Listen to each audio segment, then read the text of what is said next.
Welcome to privacy preserving measurement. You've seen the note well. It's Thursday. I'm not going to read it to you. Next. Thanks. I don't see any nostrils in the room. I'd like to keep it that way. If you need to take a sip of water, put your mask back on afterwards. You know how to use Meet Echo. Make sure if you're using the full version here, you don't turn on your microphone because we'll get feedback in the room. And if you're speaking into microphone, keep your mask on.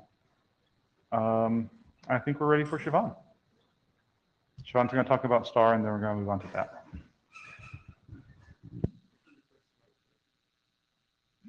Press control slide. You need to give me access, or?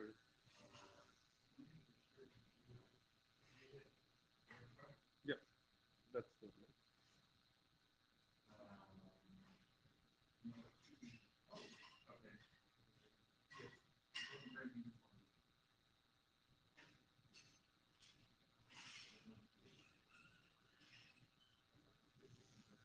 I can just say next slide.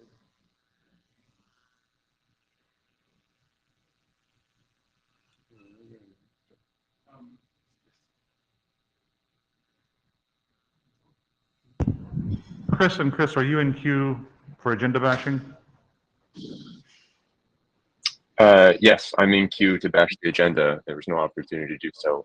I would like to request that this be moved to the end of the session so we give appropriate amount of time for all of the DAPA-related issues that we have. We need to make sure we get through those prior to discussing non-working group items at this time. Thank you. The chairs have decided to do otherwise. Chris?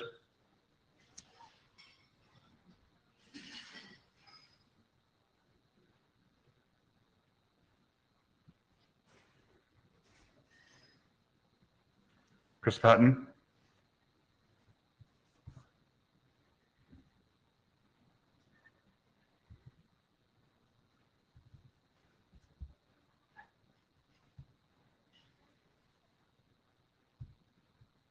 You. I, for one, I'm remote. I'm having trouble hearing the room. It's very choppy. Is anyone else having trouble hearing? Oh, all right. Is it And is it also the me that video you're having seems to trouble with, be- or Siobhan, would you say a word at that mic? Hello, hello, hello. Is that okay, Chris? Okay, it's just me. Chris Wood, can you cover me if I am not able to communicate with people? I'll figure it out on my end. I'll be back, but yep.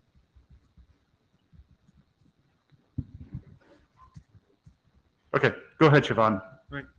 And Great. Chris Wood, I'll answer you offline. Hey all, my name is Shivan, and Alex, Pete, and I have been talking about STAR for a while. STAR was a research paper. It's going to come in the it's going to appear in the upcoming CCS, I think. And yeah, looking forward to discussing it with folks. The central idea is that we'd like to have k-anonymity for clients reporting potentially sensitive measurements to an untrusted server. And the pretty important goal that we have is that it should be cheap, because Brave is a small organization, and there are other similar small organizations who would like to do privacy-preserving measurement, but don't have infinite AWS money to spend on that. And so yeah, so low computational overhead and network usage for clients and servers is pretty important. It should, I guess, similarly, it should also be easy to implement using well-known cryptographic techniques, and obviously should also be private. The central idea here, I won't go into too much detail. I think Alex's presentation at the last IETF did a good job, but essentially we're going to use Shamir's secret sharing. So you get a symmetric key through some deterministic function operation on the initial measurement, and then you encrypt the measurement using that key. And so the idea now is that you can only get X when you have K. So you generate a secret share of K, and you send the measurement and the secret share to the server, and the server gets a bunch of these, but it doesn't know what M is until it can perform the recovery operation on K, on the secret share of K, and it can only do that once there are N of those. So in this way, you get like k-anonymity, where N is the number of minimum number of shares you need. And then you can use K once you recover it to decrypt M and get the original measurement back. And it's really important to have an anonymizing proxy here. So I'll talk a little bit about this later on, but essentially once the measurement is decrypted, you want to be sure that you still don't have access to the IP address of the people submitting this. And also you have to use a randomness server because you could also do this locally, but we decided that it's just a lot better for privacy reasons if you use this. So the idea is that the client sends a blinded input value to the randomness server, and it gets a salt back. And if you have the same input value, then all of those clients would get the same salt back. And this is done to like mitigate the server brute forcing all possible input values, because if the space for if the initial measurement is not doesn't have enough entropy, then the server can very easily brute force all possible values and then just see what the values match up with the encrypted value. And then, yeah, we also use an OPRF to make sure that the randomness server does not learn the input value as well. This is the architecture. So there is a randomness phase, like I mentioned, where the client talks to the randomness server and gets back the random value that it needs to generate the message.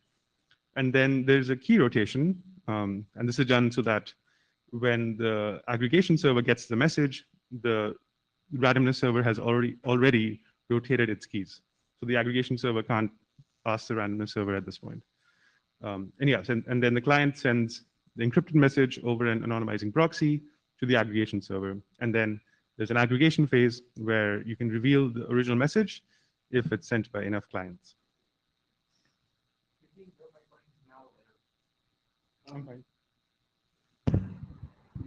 You're Right fine? now it's fine, yeah. Yeah. We're all allowing only 10 minutes for this now, so take questions or not, Sure. if you like. Yeah. Okay, cool. So the implementation status is that we're shipping this in Brave for some telemetry. There is an open source Rust implementation with some WASM bindings. And we right now are using a TCP proxy for the anonymizing proxy bit, but we're experimenting with using an OHI one. Yeah, and we made a bunch of changes given the feedback that we got at the last IETF on mailing list and through conversations. So we don't use functionable OPRFs anymore. And we just simply rotate the keys, like I mentioned. So the randomness server, the client can only sends the encrypted value to the aggregation server in the subsequent epoch after the randomness phase. And yeah, we also require the use of a randomness server just to make, I guess, keep things simple, and you don't have to like then make that decision yourself. Oh, do I need one? Do I not need one? And also apart from that, just a bunch of documentation of the risk of collusions between various entities, and just a lot more like details on leakages in the security consideration sections and stuff like that. And yeah, and we think it's ready for adoption. We spoke a bunch to Chris Wood, and he had some good comments, and I think we will be making those comments, but I think at this point it would be great if that's a working group. If the draft is like a working group thing that the working group works on instead of just a couple of people. So yeah, we're happy to hear any comments about that. Thanks, Sean. So, first question, how long do you envision the epochs being? Say that again, sorry. How long do you envision the epochs being? How long do we? Envision the epochs being? The epochs being. Because now that you have to rotate the keys every so often, right? And you say you can't upload the data until after the.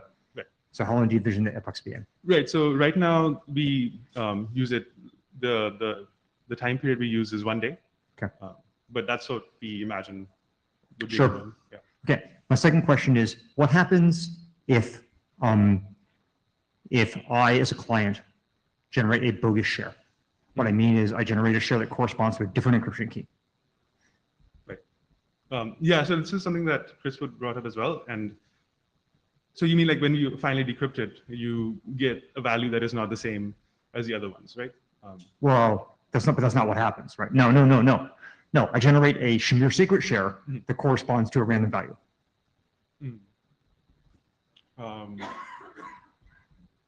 So that when you reconstruct, so Shamir secret share, right, any endpoints right, allow you to reconstruct, right?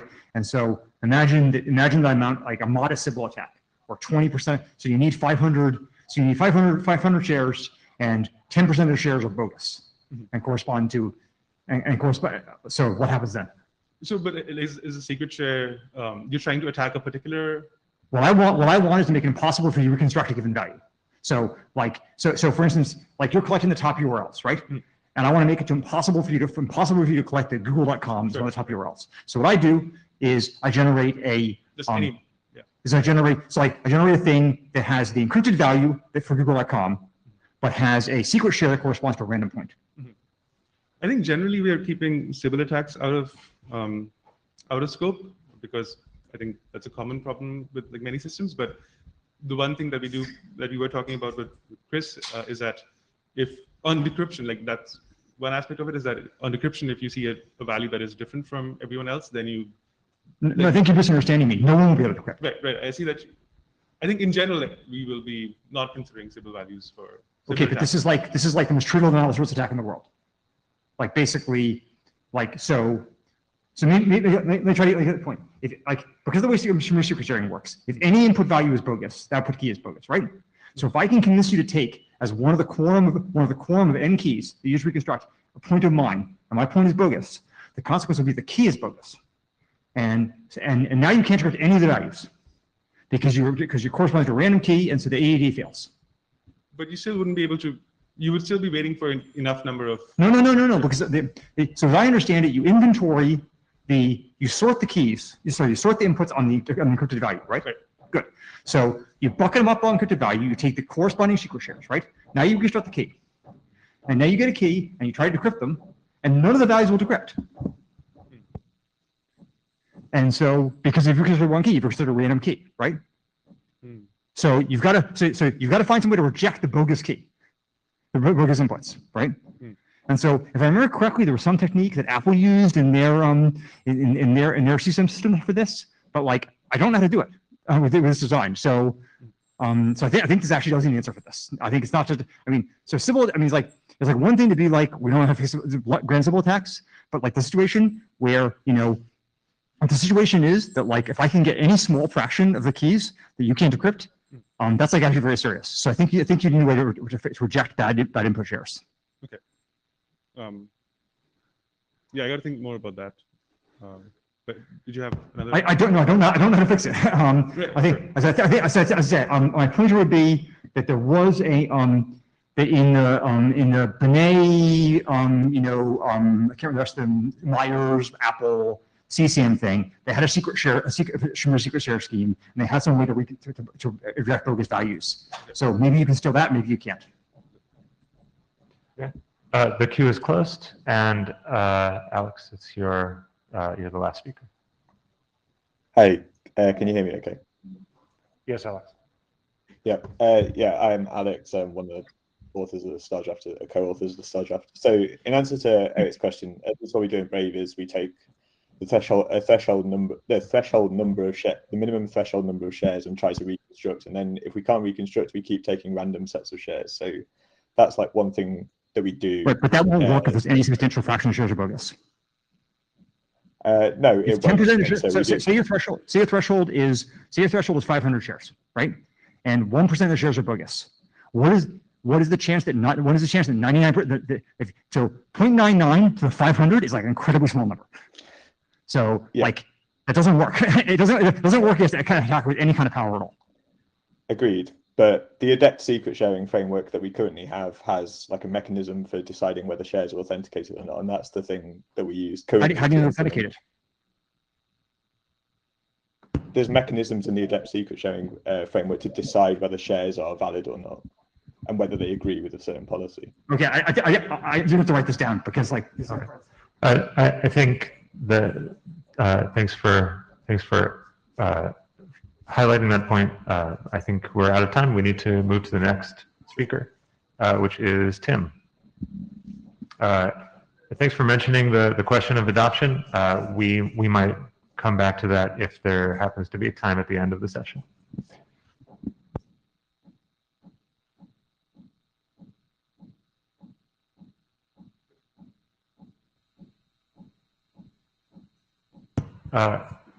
Chris, I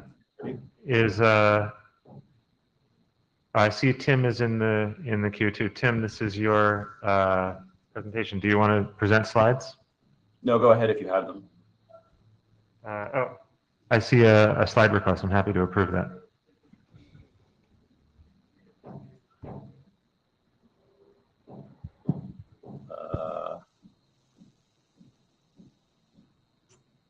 Here we go. Okay. Let's see. And I got buttons. All right, great. Let's get started. Okay. So in this particular deck, we're going to cover the current status of implementations of DAP. Then I want to talk about a small number of the notable changes in the most recent draft 01 of DAP.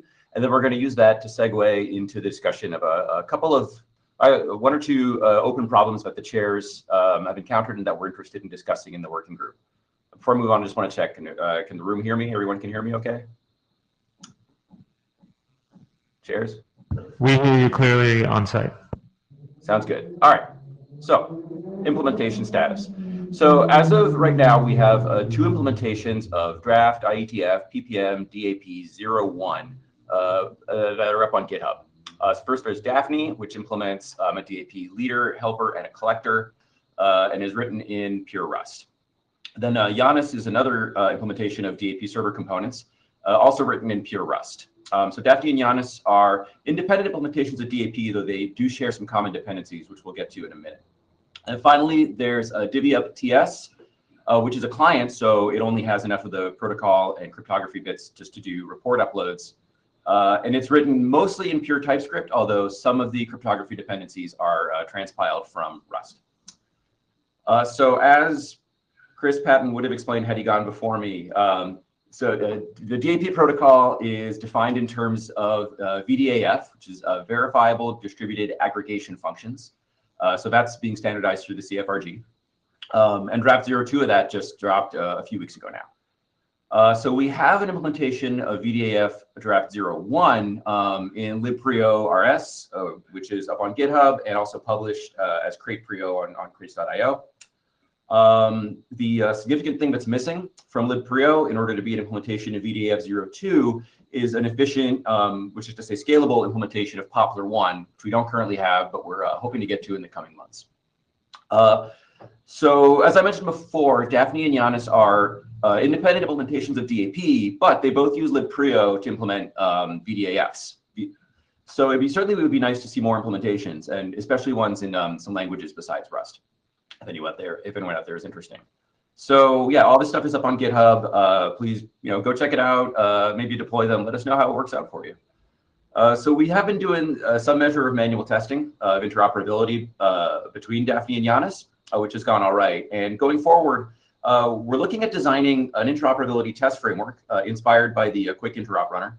The aim of which is, in a nutshell, you could take a DAP implementation, stick it inside a Docker container, and then besides the endpoints specified by the protocol, you would have a handful of extra sort of control endpoints that allow the automated setup and execution of interoperability tests.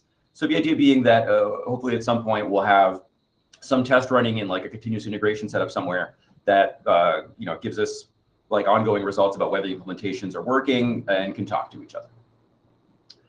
Okay, so that's it for implementation status. And let's look at some interesting stuff that's changed. First up, there's coarse-grained report timestamps. So in DAP, a report gets uniquely identified by its nonce. And a nonce consists of the time at which the measurement was taken, and then a random component that's intended to make the nonces unique. So nonces have to be unique because they are used for anti-replay by the aggregators, and they are timestamped so that the aggregators can decide whether a given report falls into a particular batch interval. So up until draft 01, the nonce was the number of seconds since the Unix epoch, and then 8 random bytes. As it turns out, that timestamp is high enough resolution to leak some meaningful information about the client. So as of the most recent draft, we now expect clients to round the timestamp down to the minimum batch duration, which is one of the long-lived task parameters. And we widen the random component to 16 bytes. So this allows a task to tune how identifying a timestamp is, because bigger min batch duration takes entropy out of the timestamp, but we can still ensure that nonces are unique and meet the requirements. So you can take a look at the linked issue in PR, the ones linked on the slide, and the chairs want to thank Shan Wang for championing this great idea. Moving on, but okay, next big idea is aggregation jobs. So first, let's recall what the aggregation subprotocol is about. And I suppose here I should take a brief parenthesis to note that DAP consists of 3 subprotocols: upload, where clients are transmitting reports to the aggregators; then aggregate, where the aggregators jointly prepare inputs and aggregate them; and finally collect, where the aggregate shares are transmitted to the collector so that it can get the eventual aggregate result. Chris Patton is going to get into this a little bit more in just a few more minutes. Okay, turning back to the aggregation subprotocol, let's just unpack a bit more what it actually does. So at some point, aggregators are going to be holding some large number of input shares that have been uploaded by clients. And they want to aggregate them together. But in the taxonomy of DAP, you can't actually aggregate input shares. You first have to obtain an output share that is, from each input share. And that process of going from input to output share is what VDAF refers to as preparation. So preparation is generally going to require multiple rounds of interaction between the aggregators. Exactly how many depends on the VDAF in use. And that process is stateful. So what actually happens when we prepare an input into an output depends on the VDAF once again. So in the Prio family of VDAFs, we are only evaluating the zero knowledge proofs of the input's validity, and no actual transformation occurs from input to output. So it'd be tempting then to call this process verification or proof evaluation. But we know that in VDAFs like Poplar 1 or other VDAFs that have yet to be specified, there will be some meaningful transformation such that the input and output don't have the same type. Hence, we end up with the somewhat unhelpfully generic term of preparation. But one thing that we do expect is going to hold across all or most VDAFs is that preparation is embarrassingly parallel, since verifying the proof of one input's validity should generally be completely independent from another. So we want to enable the leader to be able to schedule the preparation of lots and lots of inputs in parallel for efficiency. And this is why we introduced this notion of the aggregation job into the protocol. Okay, so as we discussed, at some point the leader is going to want to schedule the preparation of a big set of shares.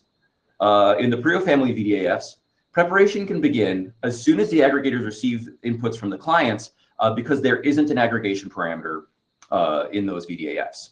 So maybe in that setting, the leader, every time it receives 1,000 inputs, it'll dispatch an aggregation job, right?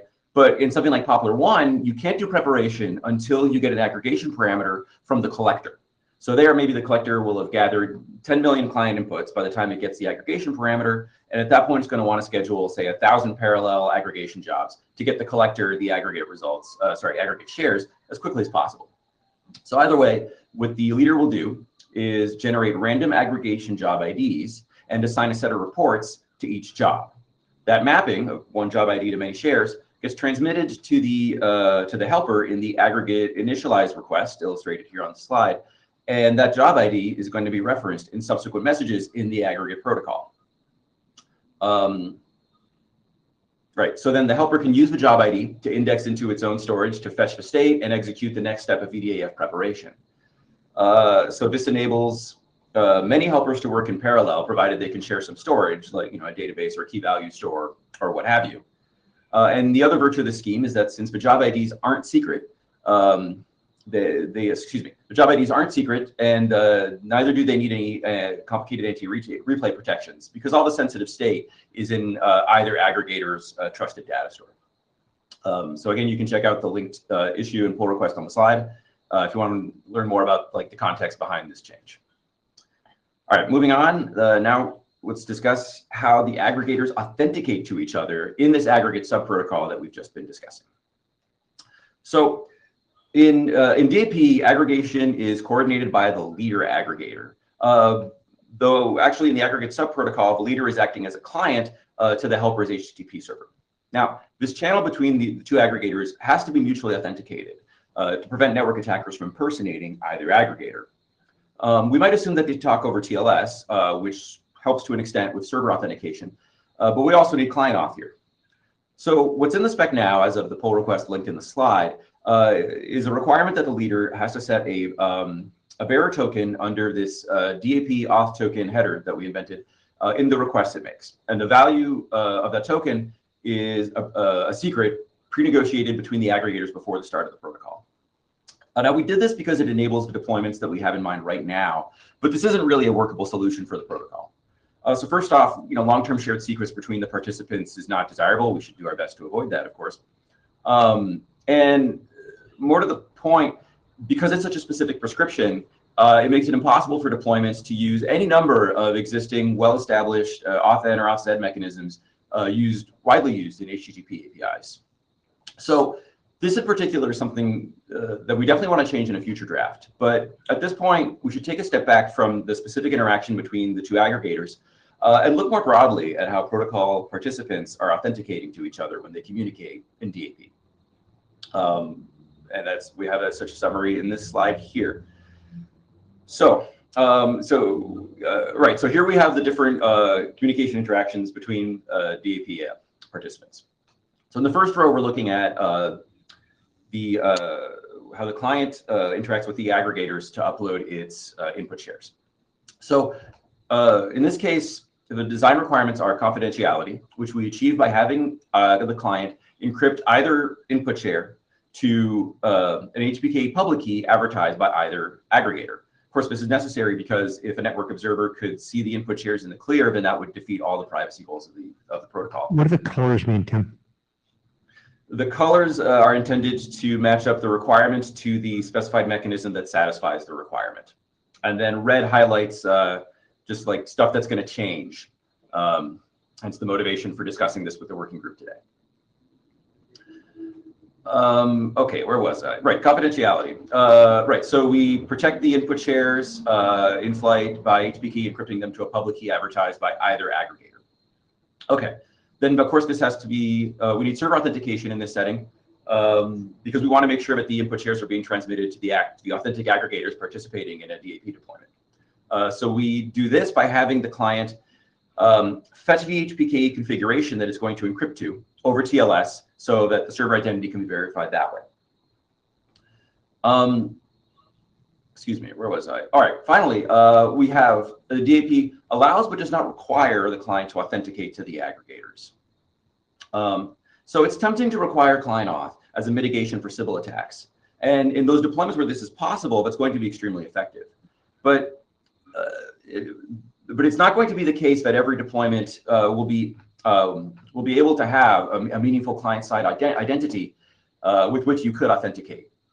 So for that reason, we don't want to require it in all cases. Some deployments are going to have to allow unauthenticated input uploads, and we'll have to figure out some other means of mitigating Sybil attacks. We also, in my view, don't want to specify how a deployment would do client authentication if it chose to, which I'm going to come back to. All right, the next row is the communication between the leader and the helper during the aggregate subprotocol, which we just covered, so I don't want to spend a ton of time on it again. But yeah, confidentiality is generally achieved because they are communicating over TLS, and mutual authentication through that this current pre-negotiated bearer token scheme and the server's TLS certificate. And finally, we have the interaction between the collector and either aggregator to deliver aggregate shares at the end of the whole protocol during the collect subprotocol. So these aren't exactly the same because while the collector makes direct HTTP requests to the leader, it never actually talks directly to the helper. The communication between collector and helper is tunneled through the leader, which coordinates the collect and aggregate protocols. So we achieve confidentiality in both cases.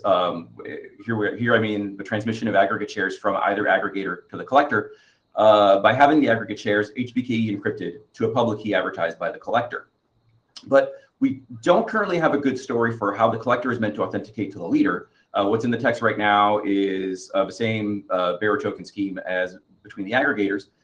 And we currently have nothing to specify whether or how the collector and helper should authenticate to each other, which is necessary in the one direction because we don't want the leader to be able to present forged collect request parameters to the helper, and in the other direction because we'd like the collector to have confidence that it's receiving an aggregate share from the authentic helper aggregator. Okay, so clearly we have a bunch of cases where what we do say about authentication needs to change, and others where we say nothing at all, and maybe we should. Oh, excuse me, before I move on, I forgot one interesting piece of red text in the slide, which is in the collector helper case, as it turns out, both of those actors already advertise an HPKE configuration and public key. So maybe that the problem of mutual authentication there could be solved by using HPKE's mutual authentication mode. Okay, where was I? Right, so clearly we have some inconsistent guidance and some missing recommendations about authentication in this protocol. So the question here broadly is, what should DAP say about request or response authentication? So to advance a straw man claim and stimulate some discussion, I'm going to claim that as much as possible, we should say nothing and stick to enumerating requirements for the security of the channels rather than solutions. DAP is built on top of HTTP, and one of the virtues of that is that we get to rely on existing mechanisms and implementations for all sorts of things like caching, error handling, or authentication. So in my view, we should be aiming for composability with existing authentication schemes widely deployed with HTTP APIs, with an eye towards sort of integrating nicely with the schemes already deployed by vendors who might want to operate DAP servers. So stuff like AWS request signatures, OAuth2, or even TLS client certs, which a lot of people do use for authentication. Now, of course, the exception there is the cases that I discussed where we mandate the use, where DAP mandates the use of HPKE. The distinction to keep in mind there is that we mandate that in those cases where we're tunneling a secure channel through some protocol participant. And so in those cases, we can't rely on on a security property of an underlying transport. All right, so that brings me to some of the goals that the editors have for the next draft of DAP. Some, but not all. We're going to discuss other goals in a couple of the later presentations. So continuing from the topic of like good use of HTTP, we're thinking about rewriting the API mandated by DAP to be a little more resource oriented, if not full on RESTful. So for instance, instead of the upload endpoint being just /upload with all the meaningful parameters being encoded into the body of the request, you might have a path where you have like tasks and then encode a task identifier and then encode a report identifier, into the URI that you're uploading to. We're also interested in looking at the relevant best current practices documents and aligning with their guidance where it makes sense. For instance, to make use of better HTTP semantics and maybe doing something like extending the HTTP config endpoint into something like Acme's API directory. And as we were just discussing, we're interested in revisiting what the requirements are for authentication and what, if any, prescriptions we make. Okay, so that's it for me. We're looking forward to discussing all these topics in the working group here today and in the coming weeks and months on the mailing list and so on. Thanks. Tim, can you go back or someone go back to a few slides to this authentication point? Thank you. No, but next. So knowing what I know now, which is not much, well, I know how this document works, but I mean more generally, this seems like a good approach, but I think perhaps what we should do is reach out to the HTTP API working group because they are specifying best practices for this. And I think they can, like, this is just like straight up an HTTP web app, right? Or HTTP web service. And so I think we should take their guidance on how we do this, which I think will quite likely be this, but I think we should take their guidance on that rather than reinventing the wheel. So I don't know who will be responsible for that. I suppose we could just do it privately. Actually, I'm not, but that would be my recommendation for this. As I say, I think these are like, I think that your intuition here that like people are going to have their own mechanisms and we don't want to interfere with those, like I think is like entirely correct. I think that's also true for the next thing you said about like the Acme, the directory and stuff like that. Those are also questions which like that working group might be able to help us with. So that would be my recommendation. Yeah, I agree, Eric. Thank you. I think we should also talk to some of the prominent operators of Acme. I know a couple of them to see what their experience has been with like this. Acme specifically mandates the use of JWTs and the directory. And like I know the people who run Let's Encrypt have opinions about those things. I'd love to hear from other Acme operators what their experience of that has been.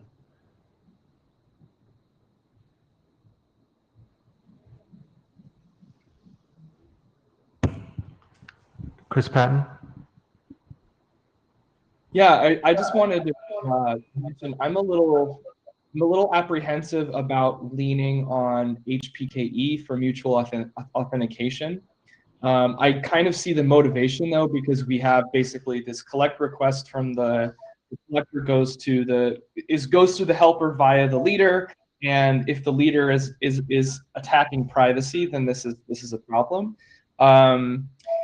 We should also stipulate though that the collector is also part of the threat model, so privacy should hold as long as one aggregator is honest. That said, I think authentication would be useful. Ecker once suggested that like we change the protocol shape so that the collector communicates directly with the helper. That might help. So I just wanted to suggest that as a possible alternative. Yes, I think that's a good point, Chris. And on the topic of direct communication, either aggregator, that's also something we've been batting around on the upload side of the protocol, right? Like at the moment, the way uploads work is that the client sends one message. Sorry, Chris, we can hear you. We can hear your typing. If you wouldn't mind muting, thank you. At the moment, clients will create one message that contains both input shares, transmit that to the leader, and the leader is responsible for relaying the helper's share to the helper. So this has some problems. Like the main problem with that, which I think we discussed at the last IETF, is that it means the leader may incur like significant costs for network egress. But it also forces us to deal with like this tunnel channel through the leader. So yeah, I think there's a few things that are still like that have the potential to change, right? About whether we introduce direct communication between protocol participants, which might significantly change how we approach these authentication questions.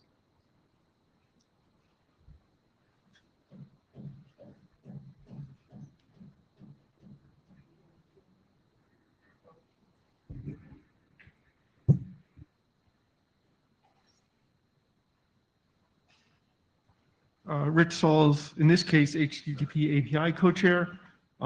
It'd be great to come and ask for advice. We have done no work in this area, so it'll be like asking economics people.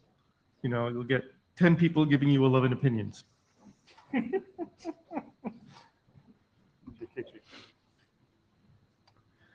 Daniel Khan Gilmore.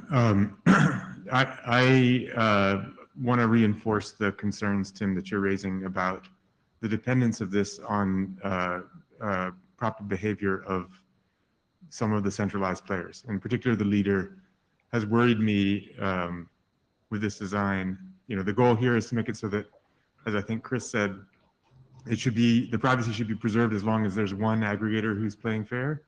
And I worry that the leader has a tremendous amount of control here and could potentially de-anonymize or remove the privacy protections based on it being capable of just controlling which messages get routed where, both from the collector to the other helpers and from the reporter to the collector. So I would appreciate more thought about distributing the routing itself, message routing. Yeah, I agree. So this is why I highlighted the problem of the collect request being authenticated all the way through to the helper. Otherwise, we do have a threat model in the back of the document that tries to enumerate like what exactly the leader can do that the helper can't. I think it's out of date though, and it certainly, I think it needs some attention. So, if we do have that problem, however, if the protocol is designed in such a way that the leader can independently breach the privacy of the protocol, then there's a protocol design failure because the collector, if you take the collector and the leader and you split them apart, the collector talks directly to the helper, and then the collector closes the leader, you're back in the soup. So the protocol must resist that, really has designed to resist that in either case. So I actually don't believe so while I'm open to having the collector talk directly to the helpers, I do not believe the rest of the problem the GKG is addressing. One thing that, sorry, I'm finding some really, there's a bunch of machine noise. We have the secretariat on it. Great, okay. With that said, I think I'm not averse to having the collector talk directly to like the helpers. In our implementation, we looked at what we like to send to both helpers independently, and that made us pretty sad. So I think if we do decide to do that, we have to have a mechanism that also allows you to have an ingest server, because like otherwise there are all kinds of problems where like we send like only one share, not the other, and you could deal with that. So I think it's less of an issue for the helper, though it is like a lot of burden on the helper to like to make it have to on the collector to have to make the logic of like what if this guy doesn't answer, this guy doesn't answer. But it's obviously much more burden on a client.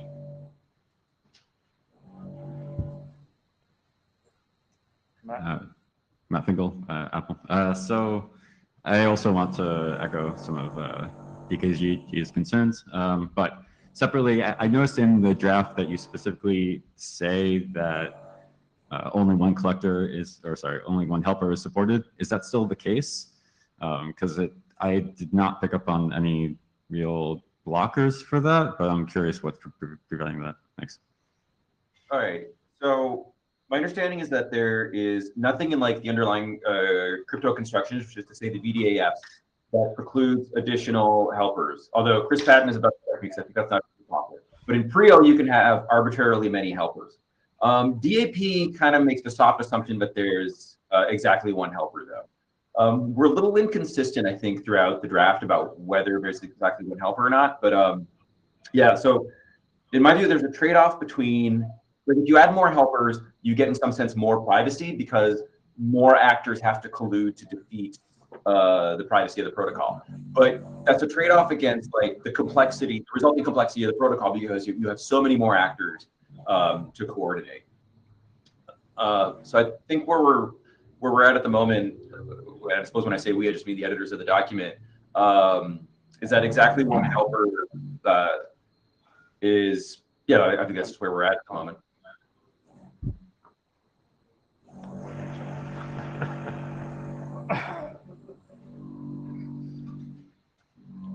board over there, or the Reavers, if anyone's ever played that video game. Okay. So yeah, just to echo Tim's point, right now we don't support more than one helper. However, we intended to design the protocol in a way that we could go in that direction if that's what people wanted to do. One leader, one helper is kind of the simplest thing. It adds protocol complexity to add additional helpers, but I don't think that complexity is impossible to address. So if folks want to add support for more aggregators, I think we can do it. I wanted to go back to DKG's point.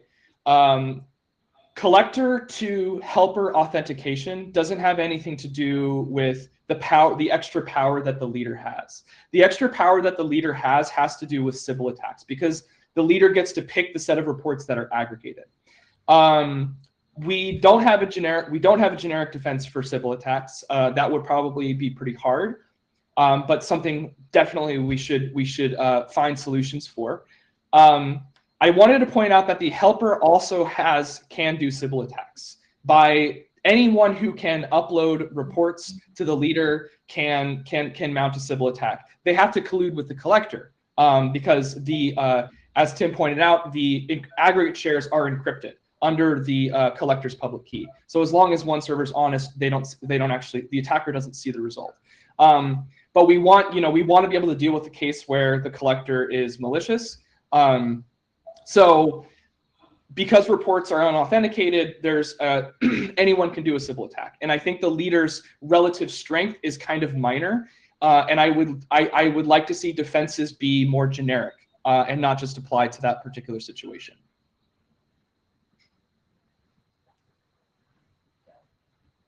Nick? Nick, you're on the air. I wanted to go back to the request authentication unless other people have an immediate reply to that. Okay. I would be concerned about not specifying or only specifying requirements, not specifying an effective way to do request authentication. Apologies, I didn't introduce myself. Nick Doty, Center for Democracy and Technology. My concern would be that that there would be like an extra unspecified or like silent spec for actually enabling interoperability between clients and servers, and we would like to make that easier. And so it would be good if we had a sort of recommended way to do that. Even if, yes, there are going to be cases where someone would deploy this with their own custom authentication scheme. Thanks. Chris Wood?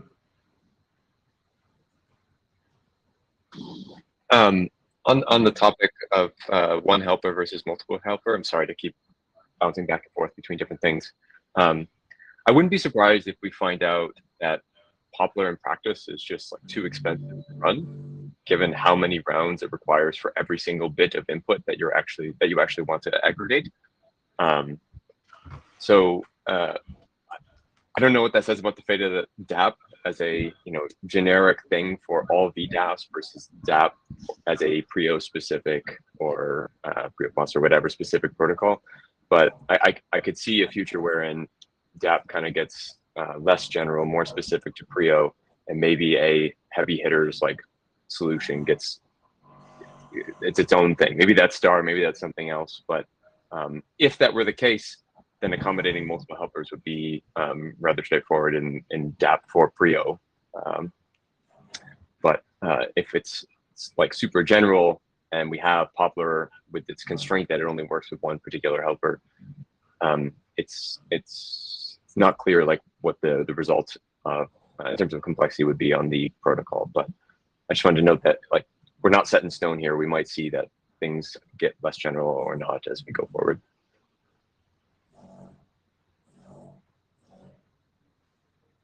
Okay, cool.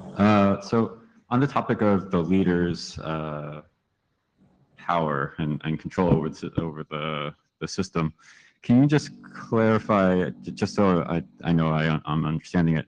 So the leader has the ability to reject shares, and therefore they are never processed by the helper, and therefore a colluding leader and collector can basically single out individual uploads. Is that correct? Yeah, the leader get to select which shares get shared. Like as we saw earlier, right? It's good to assign or report shares to job IDs.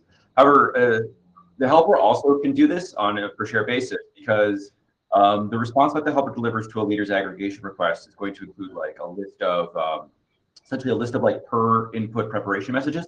So the helper could simply choose to like fail to prepare any individual input, right? So I'm not saying that that's good. My point is that in this respect, the leader, I don't think has a power that the helper doesn't. The other half-baked thought I have in response to that question is that I think ingestion servers, anonymizing ingestion servers, are probably a helpful mitigation here, right? And that one of the issues is that if you have in a deployment where clients are uploading directly to a leader, the leader gets to see all sorts of like interesting metadata about a report, client IP, stuff like that, on which basis he could choose to drop reports. So we anticipate that a lot of deployments are going to use some kind of intervening ingestion server. Hopefully, you could just like stick an OHI server in front of the leader, such that the leader. I don't want to say it'd be impossible, but certainly it ought to be harder for it to be able to selectively drop reports.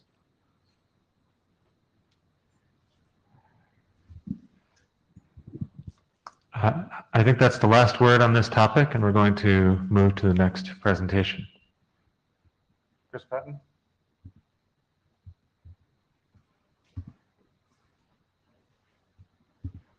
Good morning, everybody.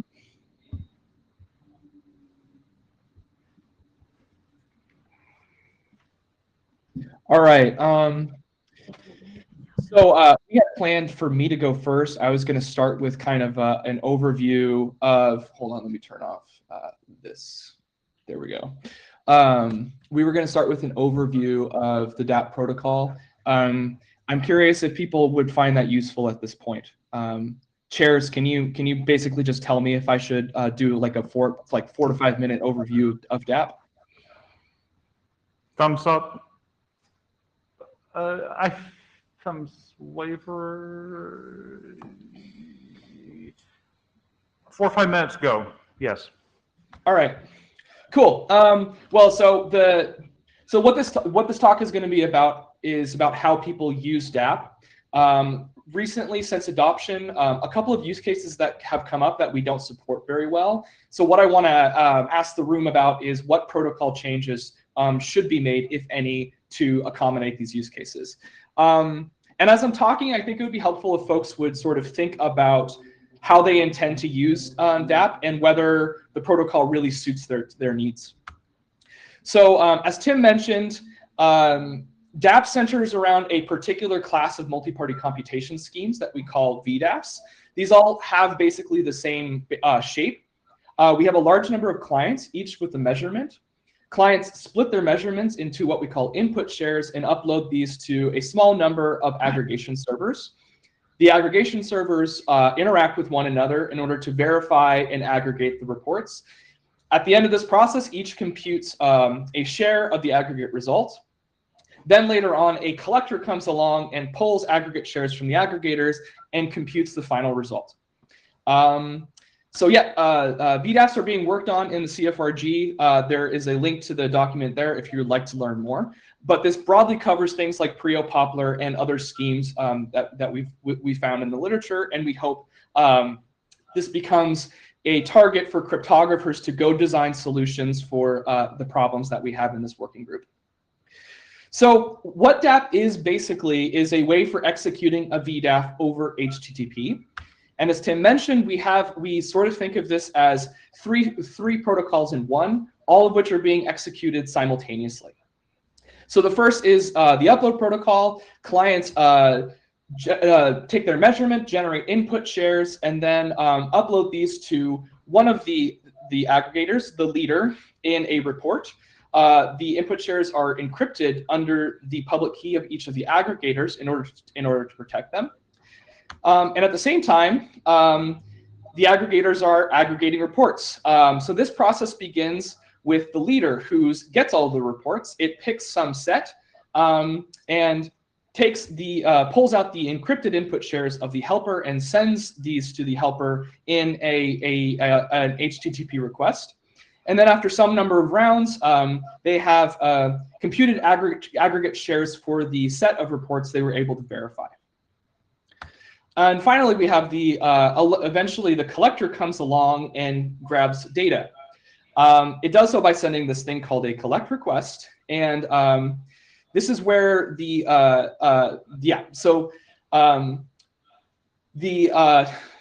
in general, the leader's not prepared to respond to a collect request right away. In general, it has to interact with the helper first in order to compute the correct aggregate shares to return to the collector. So what it does immediately is it sends the leader sends to the collector this URI that the collector can pull later on in order to get the result. So that's kind of the shape of the thing that we're working on. The problem I want to talk about is this: how do we choose a set of reports to aggregate? And when you think about it, the most basic requirement for this is, well, the batch of reports needs to be sufficiently large that the set of measurements remain private. And what this means is kind of application dependent, but at least intuitively, the larger the batch, the more privacy that you get. But think about this from a sort of a usability perspective. What are the expectations of the collector who's grabbing data? This basic requirement doesn't say anything about like whether reports should have anything to do with one another.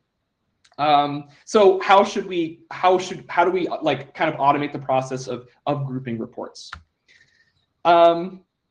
So here's what we do today.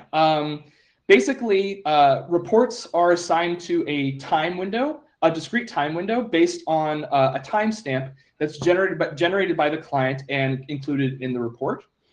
So what a collect request specifies a batch interval, which determines a sequence of time windows. And what the collector expects is that the reports aggregated all fall into one of these time windows. Now we have certain restrictions on batch intervals. On the one hand, this is about like operational stuff. Like we want it to be possible for both aggregators to be able to efficiently pre-compute aggregate shares in advance of getting a collect request. And also there's privacy considerations here. Basically what we say today is that batch intervals must not overlap in order to avoid leaking small batches. And then Chris Wood is going to get into this problem a little bit more in the next talk. But the problem we're working on right here is there are a couple of use cases that this scheme doesn't support very well. So for starters, you might want to select a batch based on some client property. This was brought up in issue 183. Basically, reports, what the collector might want is that the reports are grouped by, say, user agent or location. So the collector would specify some predicate that defines a set of reports that go in the batch, basically the properties of reports that go in the batch. And you can imagine this could be quite simple, like give me the aggregate for all Chrome users or all Safari users, or a little bit more complicated, like give me the aggregate for all Chrome users in the US or all Firefox users that aren't in Canada or something like that. And yeah, so the problem though is that even a very simple version of this kind of grouping strategy is not well supported in the protocol. You can kind of hack around it, but we don't expect that any solution that we have today will scale very well. Now, issue 273 brought up even what's arguably a simpler use case. Maybe you actually don't care that reports have anything to do with each other. Maybe what you need basically is that reports are the batches are disjoint and that they all have the same size, or at least approximately the same size. And Chris, this is important. Yeah, go ahead. Do you think it will help to have discussion on each of these piecemeal, or do you want to finish and? I think it would be good to finish, because I want to sort of talk about the generalization of this. But we can talk about these. I mean, I guess up to you. Go ahead. Okay. So fixed size batches are useful for, like, a statistical analysis where you need to control the sample size. And for applications that want to compose DAP with differential privacy, this is also going to be important for tuning noise.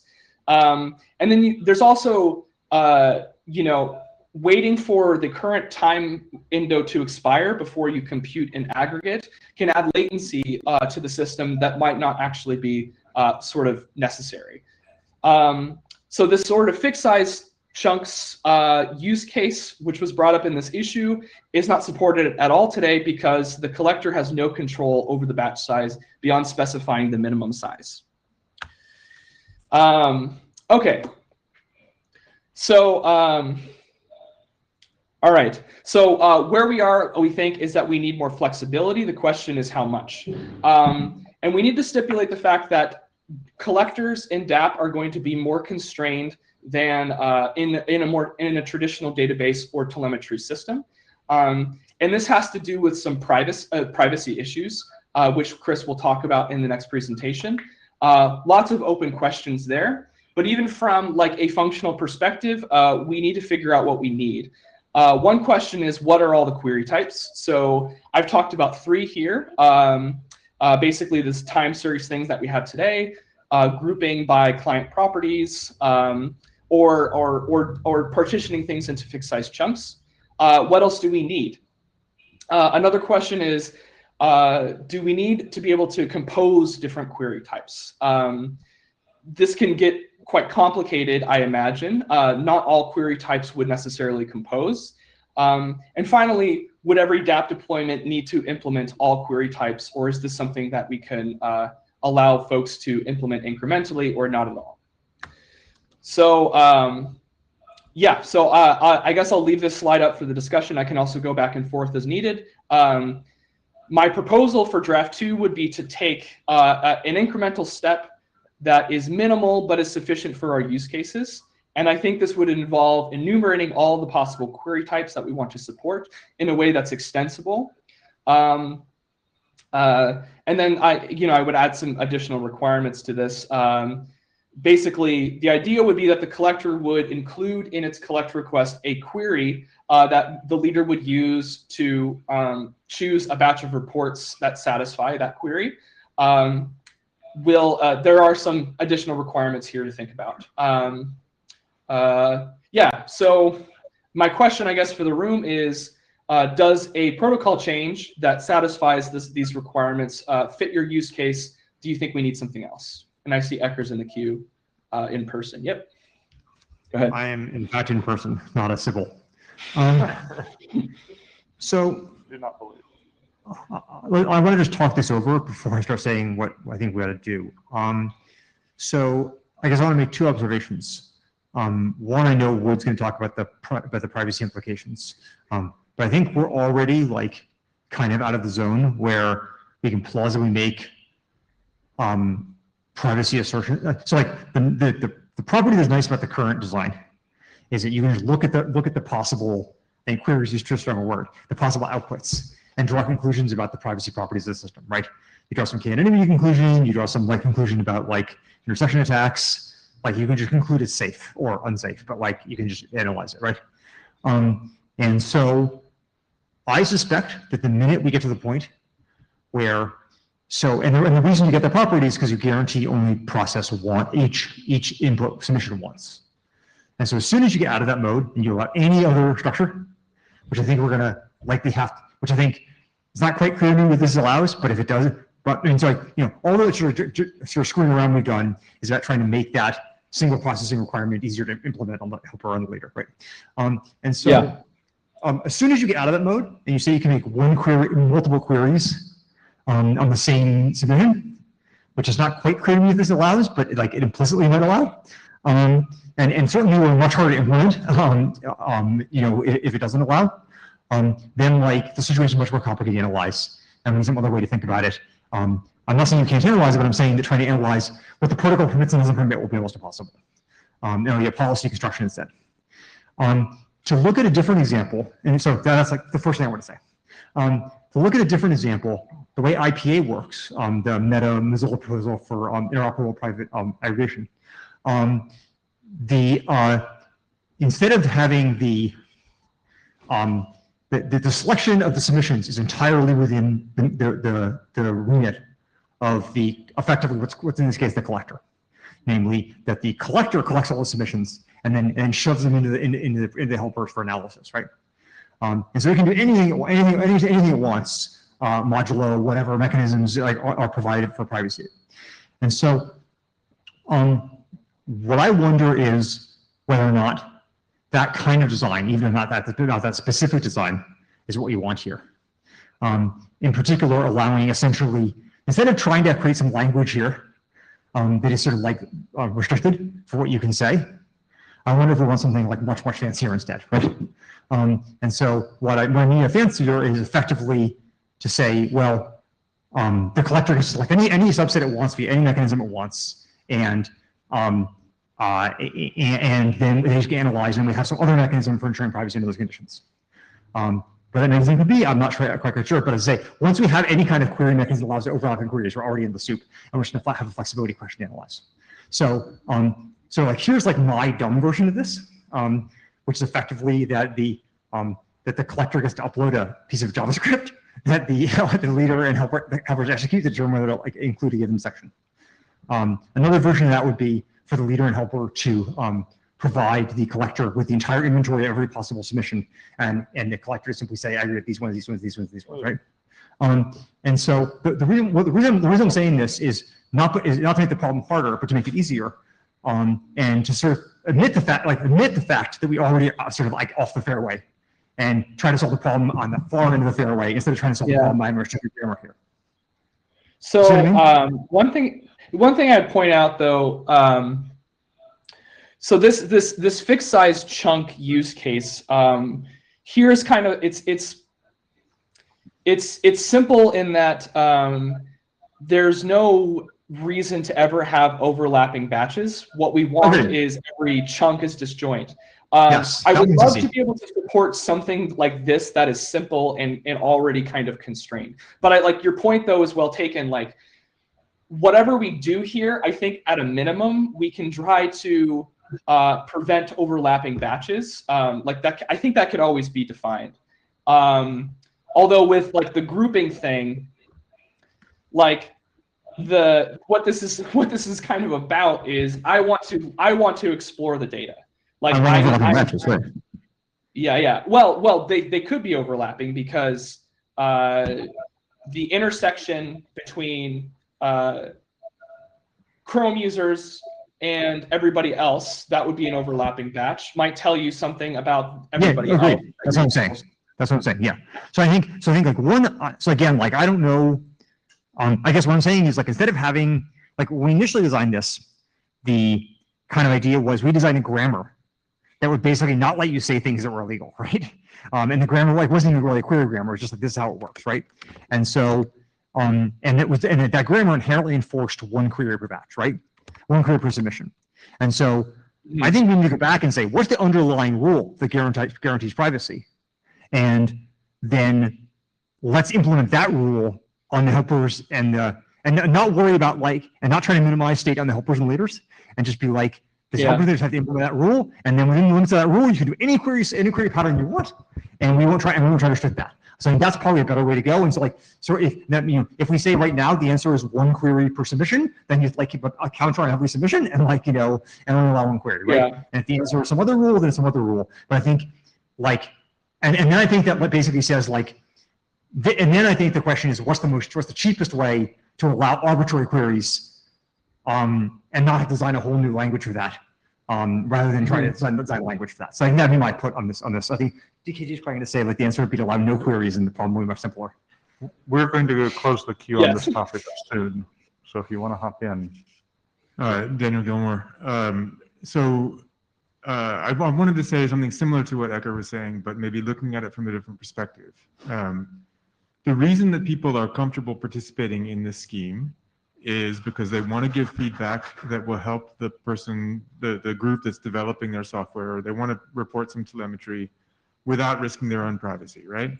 And some of these types of disaggregation mechanisms require me as a user to report some specific things that I don't actually know how they're going to be used to differentiate me from the rest of the crowd. Yeah. And so if the goal is to convince people that they can do this safely, and not everyone's going to do the full analysis here, but they might read analysis from other people, then the more complicated you make this, the harder it is for somebody to analyze it and say, you cannot be disaggregated, right? Yeah, totally. And that seems to be defeating the purpose of all of this, right? If people are willing to just throw their hands in the air and say, well, we trust that the telemetry collector is not going to disaggregate me, then we don't need any of this protocol. So I would be very wary about the extent to which we are asking people to tag or to tag their submissions or opt into their submissions in some way that that has something complicated here. So you know, Ecker's point of like, if we can say that, you know, the helper that obeys the right rules has this limit, which is like each query can only be put into one aggregate response, that's much easier to analyze and much easier to convince someone that they should participate than this kind of like, well, you might be disaggregatable if you happen to use a browser that, you know, more than 75% of other people don't use, or something. Like, how do I know that that's going to happen? Whereas the simpler thing is better.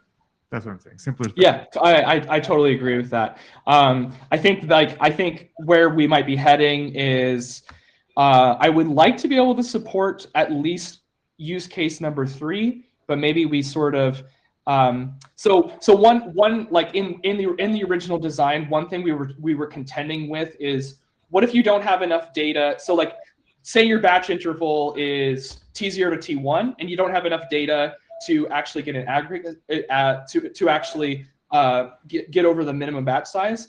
Well, if I have enough data in T0 and T1, then that's good enough. Like, then that's good enough as long as I'm prevented from ever like doing an intersection over that larger interval. But I think this is a problem that we can deal with. Simplicity is key here. Sorry, let me just add one more thing. The fact that this is looking like it might be proposed as an in-protocol negotiation also makes me more worried, right? So if you could say, if you're doing PPM, you make a decision whether you're doing this kind of grouping or that kind of grouping, and the whole deployment makes a decision.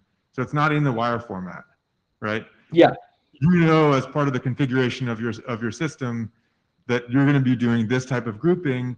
That makes it easier for someone who's considering, do I want to deploy this? Do I want to participate as a helper? Do I want to report as a client? To know what they're getting themselves into, instead of being like, well, it could change up while we're going on. And it looks like here, this proposal for DAP2 looks like you've got it in the wire format, which suggests dynamic transformation of any particular collection over time. And that seems much harder to believe in. Yeah, totally. I think that initially we would just say that the query type is configured out of band and is part of the task configuration. That's like, it's kind of punting, but I think that at least kind of addresses your concern.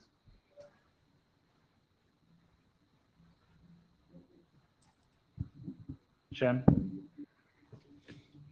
I also agree with the simplicity point. I think for DAP, the most important thing is we deliver a batch that satisfies some privacy guarantees. How the analyzing of the batch is totally up to the user, and it doesn't have to be part of the initial requirement for DAP, because like others have said, there are infinite possibilities of how a user wants to define these selecting groups or query groups.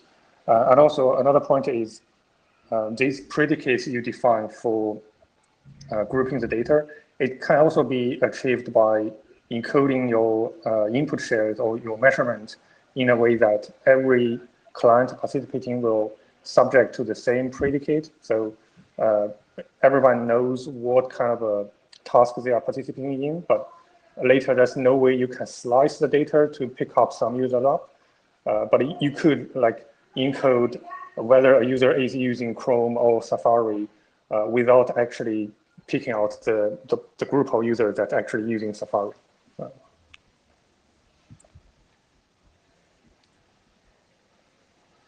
Chris Wood? I agree.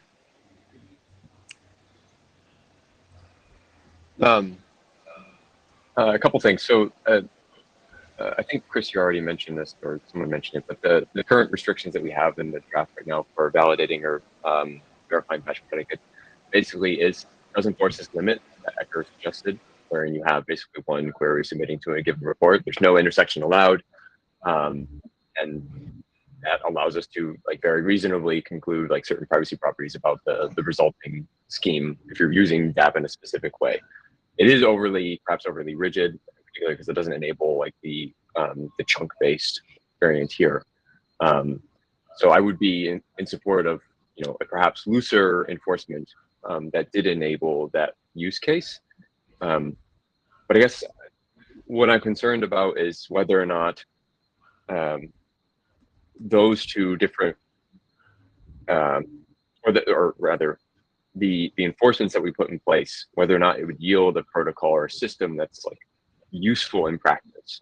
There's certainly like a large gap that exists between DApp with like all these sort of query constraints and like other general purpose data collection systems that are used today. That's like DApp is not a drop-in replacement for these things. And if it's not a drop-in replacement for these things, like what is the incentive for people to use this protocol? The drill down use case that was mentioned, I think Ecker originally brought it up a while back, is particularly interesting to consider. And I don't know if that's something that people will want to have in order to like use DApp to enable privacy preserving collection. So I'm kind of conflicted here. I very much support guardrails where appropriate and where reasonable, such that we can reason about the resulting privacy. But I'm worried about the inflexibility that yields for the resulting system. And I don't know how to square that right now. Yeah, I mean, I maybe there's a way. I mean, if anyone is insisting on supporting this, it doesn't sound like anybody is. I'll just say that I want to be able to use this use case. I think it's going to be really important in particular for differential privacy, which is something we haven't totally worked out, but I would like to at least take a step in draft 2 that deals with this use case. Go ahead, Wes. Oh, thanks. So I always hesitate speaking about a protocol that I haven't read the draft, but that's never stopped me before. But I'm going to speak at a really high level. I mean, to rephrase, I think, some of the things that other people have said that are extremely important is it's not even so much the complexity, but the instant you add two parties into determining whether you're getting the proper privacy aspects, or not, it greatly changes things, right? So I think about this protocol being deployed in a wide range of circumstances, everything from, in my house collecting data about my wife, and then, we have this mutual agreement, that's all fine. And these extension mechanisms would be great. To the flip side of, industry that have agreed legally on a binding, contract, and therefore only one side can pick it, and it's got to be static hard-coded configuration. So if you do end up putting this in a document, I greatly suggest putting in some guidance on when it shouldn't be used, like when, what the error message should be if I refuse to actually, resolve this conflict in this negotiation. I just don't do negotiation. It's hard coded, and there's legal auditing and representation behind it. Thanks for that perspective. Ecker, go ahead. We'll let you in since you're insisting. Well, I don't know if I insisted, but Rich made room for you. But the the drill down case is important. The one where you're like able to drill down based on client demographics is like I can tell you it is all the time. And yes, you get to the point where you're like, hey, the failure, like some statistic is like bizarrely high, on, you know, overall, and now you want to know where it is, like that's like absolutely important, and it's not just a matter of time windows. With that said, I think it'd be okay to like roll out, like certainly be okay in this version of the draft and the next version of the draft to only cover a small set of use cases. And it might even be okay if we had an extensible system that allowed for drill down later. But like at the end of the day, this is going to be necessary for like a lot of production cases. So.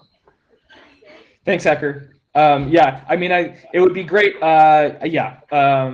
Given the known unknowns, I think we should try to take as small of a step as possible. I think differential privacy is something that we need to figure out the story of pretty soon. I would say it's higher priority than other things, but I mean, what would you say is higher priority? Figuring out differential privacy or drilling down at this point? Do you have a preference? Aren't those the same? Aren't those connected? They're connected. What I'm saying is, I think if you just did 273 like for the next 6 months, that'd be fine. Sorry, you were asking something? Sure. Yeah. No, let me give you a concrete example. We take measurements regularly of the fraction of TLS deployments, of the fraction of connections at TLS. And so we have like a graph you can see that's like, you know, how many connections are HTTPS versus HTTP. And like that was like up and to the right until about 9 months ago. And then for some reason it started going down for the world as a whole. And so we're like, what the hell? And so I asked somebody to go and like look, and they were like, let's bucket it by country. And they discovered that there was like 2 countries where it was like, they had bizarrely high numbers of reports and where it was going down. And if you remove those, it's back it up to the right. So like, that's a great case of drill down. We'd like do demographic drill down to figure out what's going on in a statistic. And so it's not, you can't do it temporally. You got to do it like by the demographics.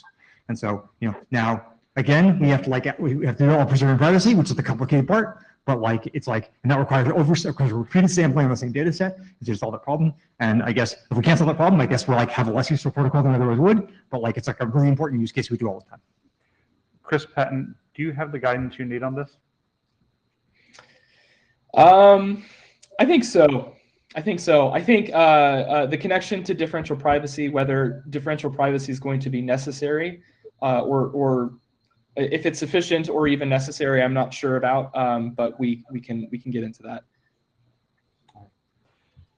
We're low on time, so I think we should move on. You are the next presenter.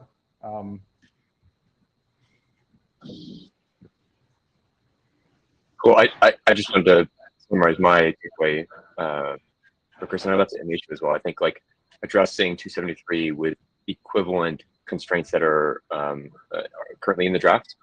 One report per query is a good next step for the next version, and then we could sort out separately how we want to deal with drill down and the related differential privacy issue.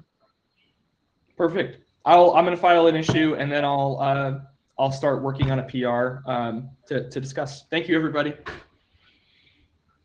Thank you, Chris.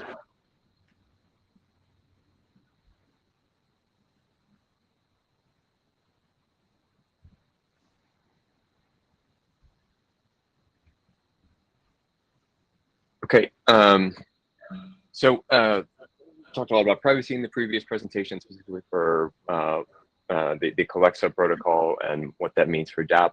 So attempt here is to sort of take a step back and try and reason about what the threat model is for DApp, make sure we have sort of agreement there, what are relevant attacks that we want to consider, what are like possible to consider in the protocol itself is like first class thing, and what are attacks that we need to sort of punt to deployment specific mitigations.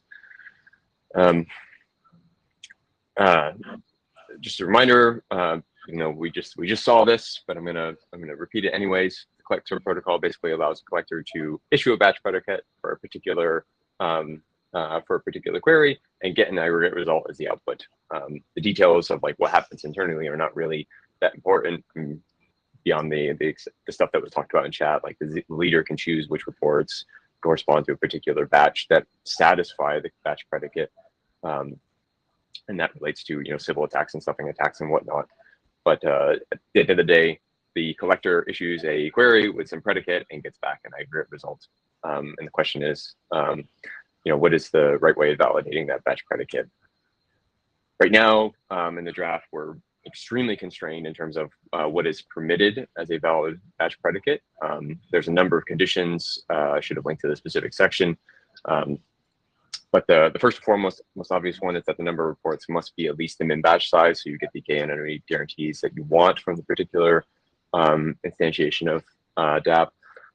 You have that a report has not been included in more than max batch lifetime. We need to change that particular variable name or that constant name or whatever, but hasn't been included in more reports than is allowed. And importantly, we to deal with intersection attacks, which Chris was sort of alluding to previously, we require that no batches can intersect.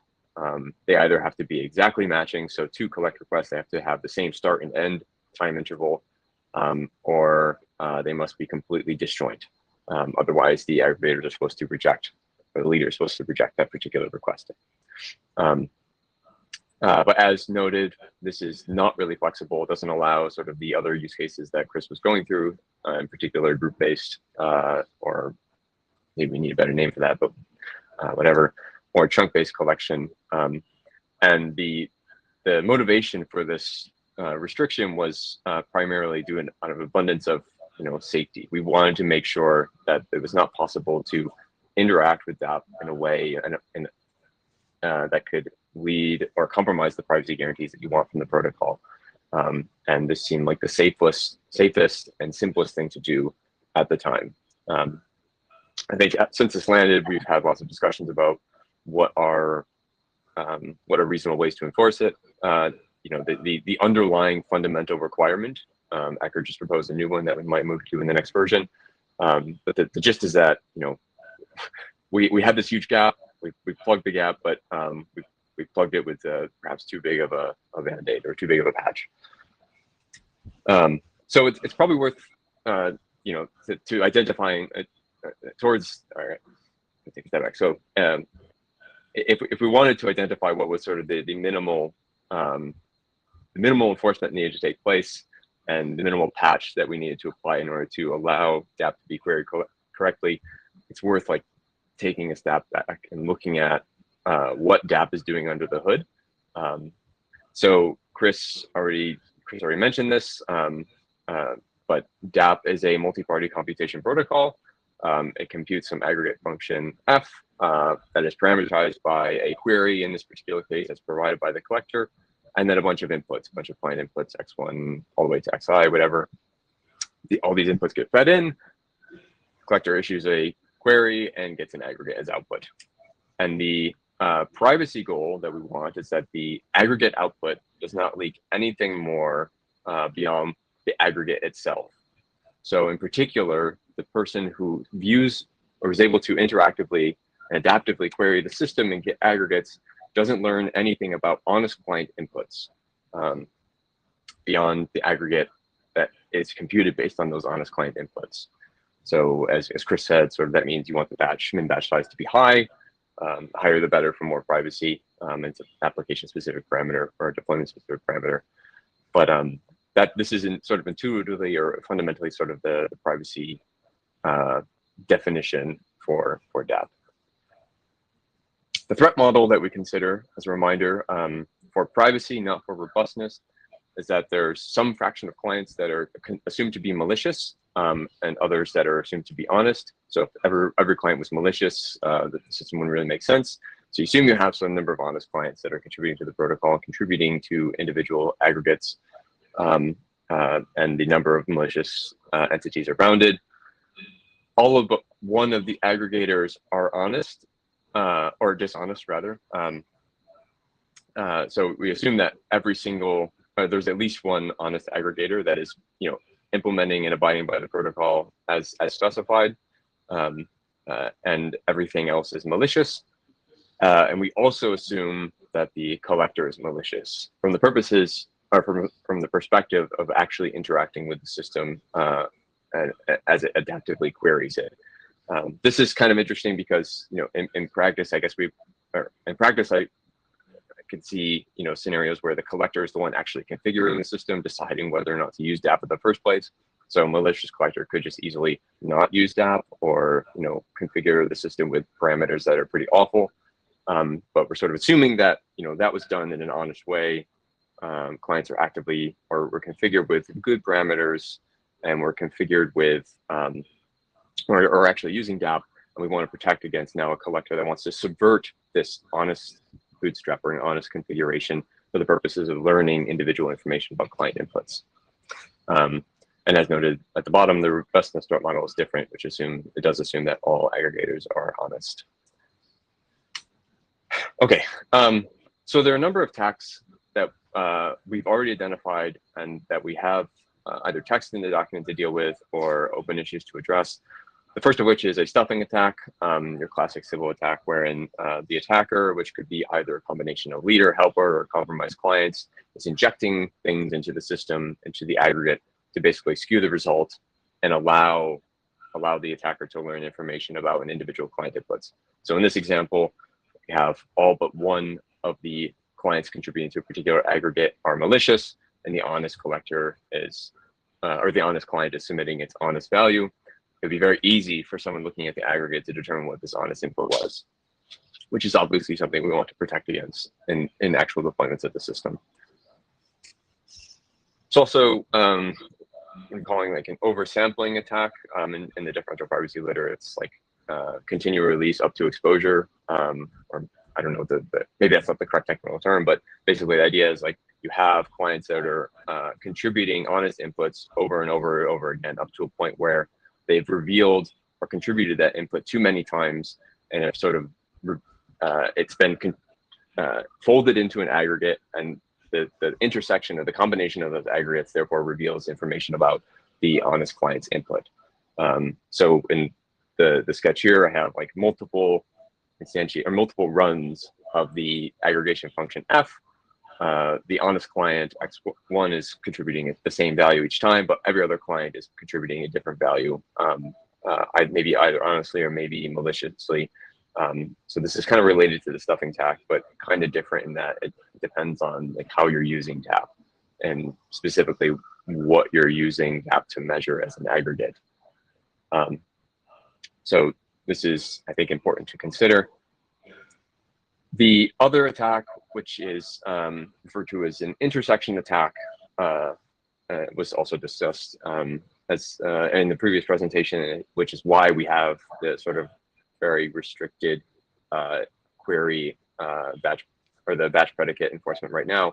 It's where the collector is adaptively querying the system with different query parameters, trying to like yield different aggregates that may have overlapping underlying batches, and then using the aggregate results to compute some aggregate that is based on less than min batch size client inputs, which is a violation of the privacy goal or definition that I sort of sketched out earlier.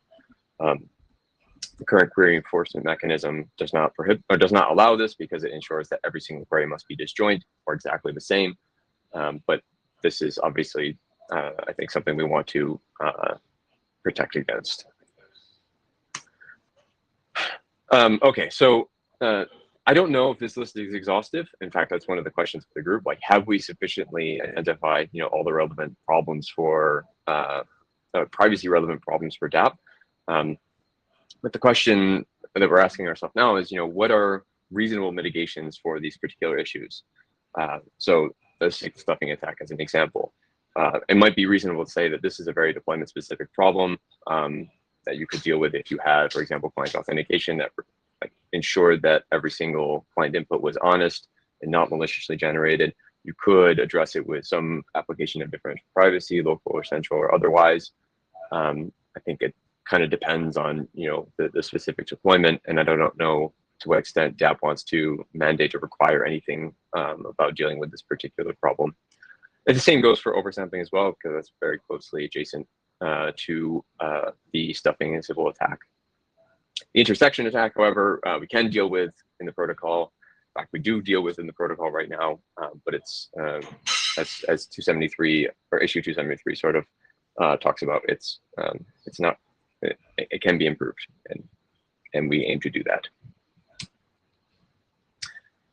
Okay, so we kind of already talked about this, fortunately, in the previous presentation. So, and we kind of have like a proposed solution for moving forward. But so this slide was meant to say, like, or try to ask the question: what is the fundamental requirement that we have for mitigating intersection attacks?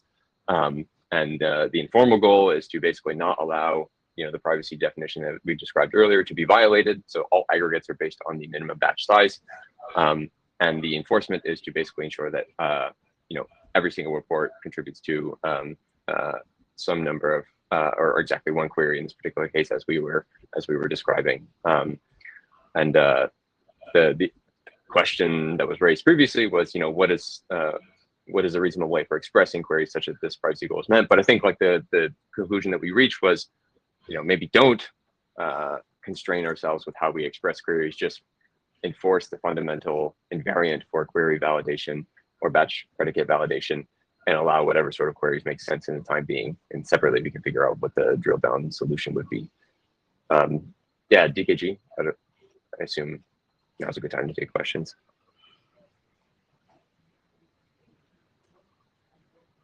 So I'm thinking about these underlying constraints, right, that Ecker proposed in the previous talk.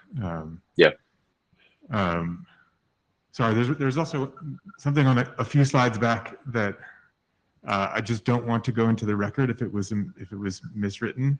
You might want to update the slides, or maybe it's right and I'm confused. One more back. That one. All but one of the aggregators is honest? Yeah, I realized that was wrong as I was saying it out loud. So there's a typo here. Okay, yeah, please update the slides in whatever archive we have. I just want to make that should be at least one of the aggregators is honest, right? Yes. Okay. Yeah. Just wanted to put that on the record. Okay, we can go back.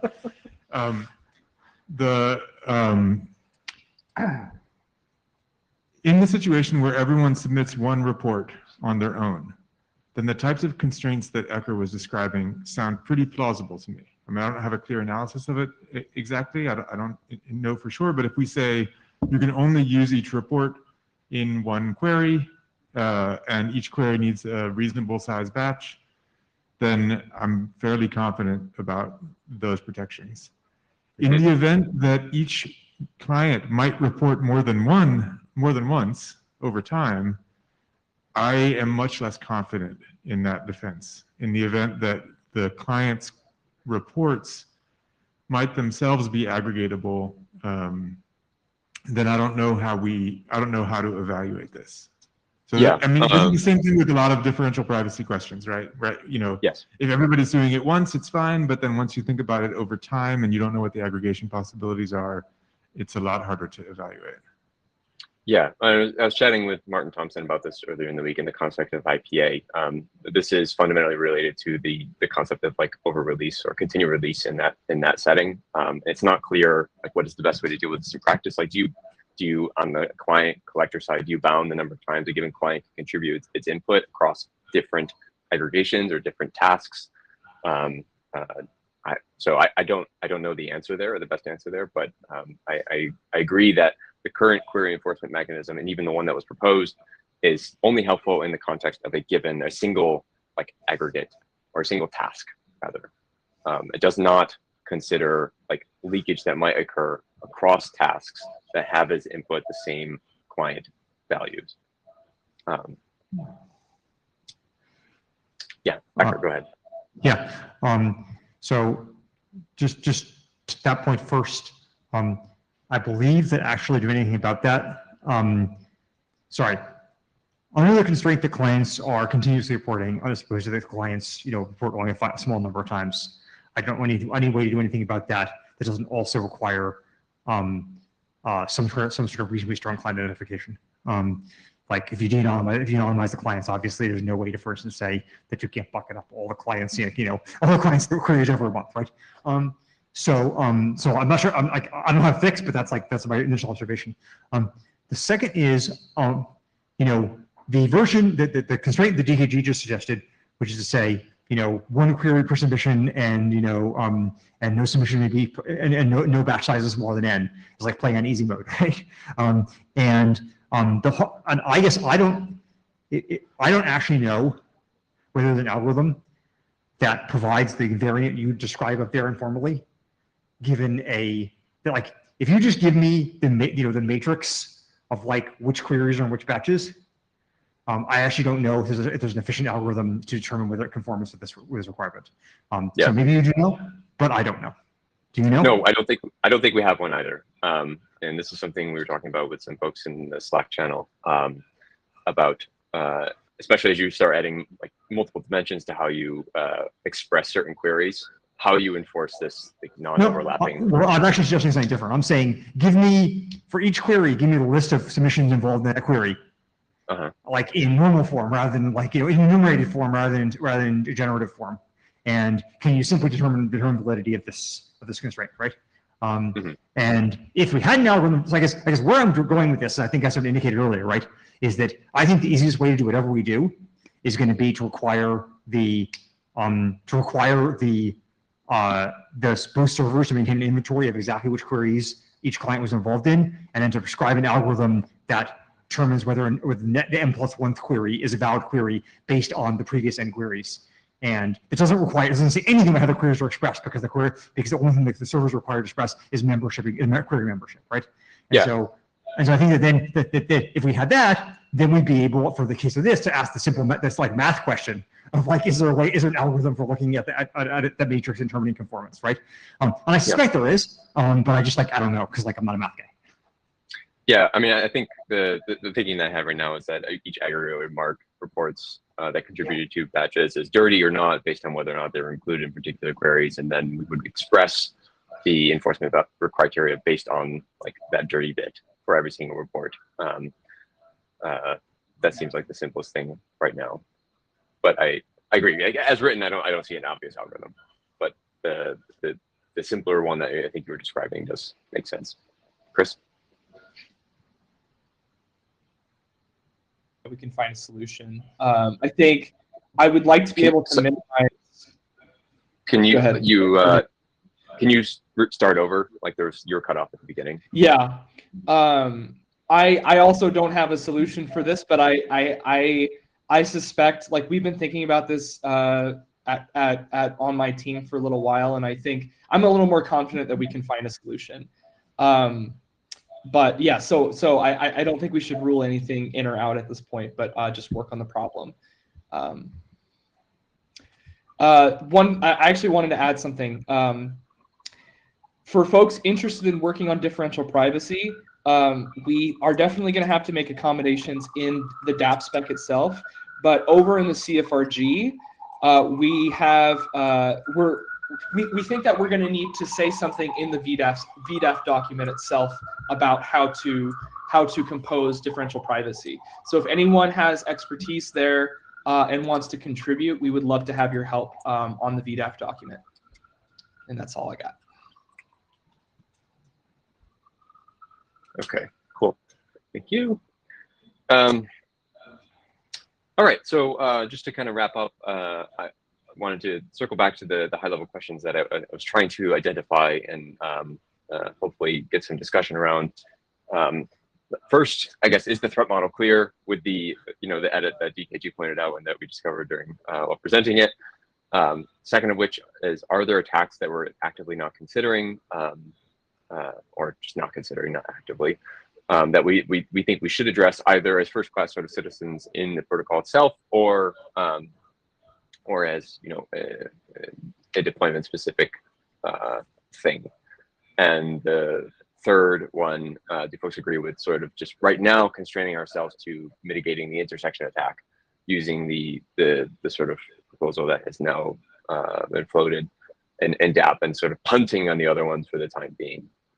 My sense isn't based on being in the room, but seeing chatter and hearing people talk, is that yes, like let's deal with the intersection attacks, and let's like separately in parallel talk about how we might consider these stuffing attacks and over release of data across tasks or the oversampling attacks separately. Yeah, I think that's the right answer. I think so. I think 1, yes. 2, I don't know of any, but I'm sure we'll find some. 3, yeah. So I think that right now what we should do is effectively what you said and what I said and what DKG said, which is like any minimum batch size and any submission can only be in one query. It can ever be only in one query. And then like maybe we can relax that requirement later, but like that would get you pretty far. and I think it's compatible with like a very flexible set of, actually quite a flexible set of queries that doesn't support drill up. And we get you pretty far. And then like, and then like, once we have some experience running it, like, I think we're gonna, like, this is a complicated enough thing, it's a new enough thing that we're gonna need some experience, either like pre-RFC or post-RFC. So I think this would get us far enough to make some real progress, and then we could like, and then, and like the Coop and I were discussing earlier, right?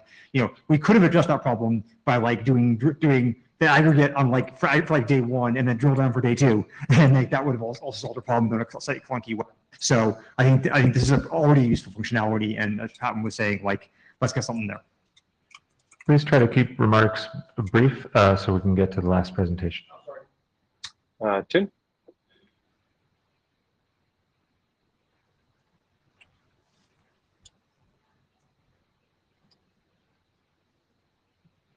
Tim? You're muted, Tim. Or you're not muted, but I can't hear you. Right, click the button. Okay, sorry. We were talking just now about the notion of tracking how many queries a given report have been used in. So I think actually this notion does exist in the draft. There's this concept of batch lifetime in there, and that's intended to accommodate Poplar. Because in the Poplar setting, it's expected that the collector would make multiple iterative queries against an aggregate in order to like essentially it would be sending longer and longer string prefixes to eventually figure out like what the heavy hitter in a population is. So yeah, so one, like I think we already have this, and I'm pretty sure, having written the code, that the honest implementation already handles it. And we should keep in mind that like I'm pretty sure that in order to make Poplar useful, you have to allow multiple queries against the same set of reports. Thanks, Tim. Nick? Yeah, thanks, Tim.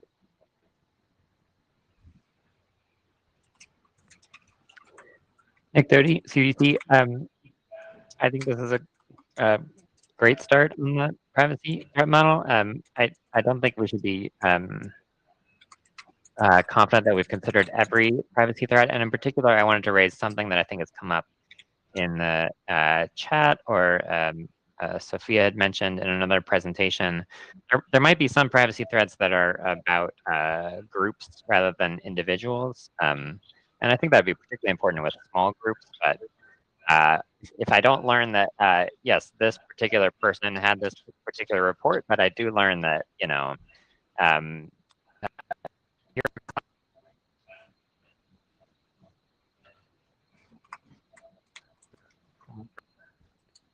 Nick, unfortunately, we're not able to get your audio very clearly. Maybe you can repeat your question in the chat, and we can invite Sean to come up and show his slides, so we can get started there. Thank you, Chris. Thank you, Chris.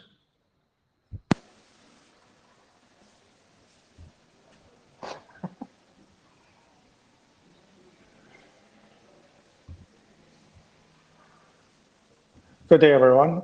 So this last talk is about task enforcement and configuration. This is somewhat related to the stuffing attack Chris Wood was talking about.